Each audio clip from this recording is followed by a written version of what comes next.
Même si on retirait les 6 000 enfants dont les parents sont demandeurs d'asile, il manquerait encore 24 000 places.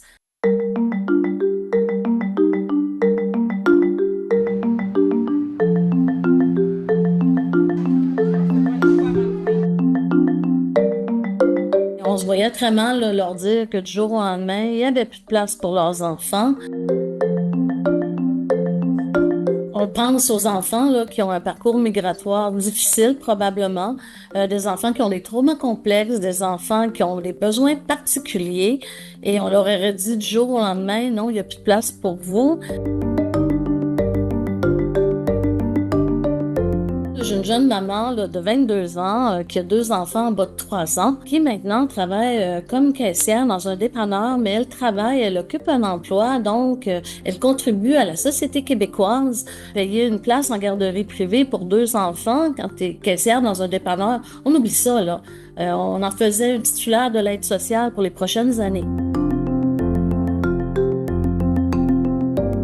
Dans les CPE, on parle français, on apprend aux enfants les valeurs québécoises, l'égalité garçon-fille, on oublie ça aussi, et qu'on leur apprend plein de choses pour en faire des bons citoyens québécois.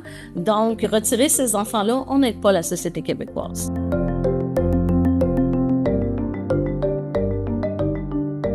Je pense que le problème n'est pas là. Je pense que le problème est dans le manque de place. Même si on retirait les 6 000 enfants dont les parents sont demandeurs d'asile, il manquerait encore 24 000 places.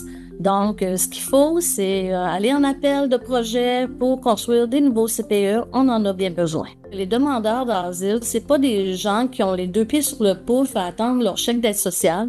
C'est des gens qui vont participer à des cours de francisation pour bien s'intégrer au Québec, et c'est des gens qui vont trouver des emplois qui, des fois, que les Québécois veulent pas faire non plus.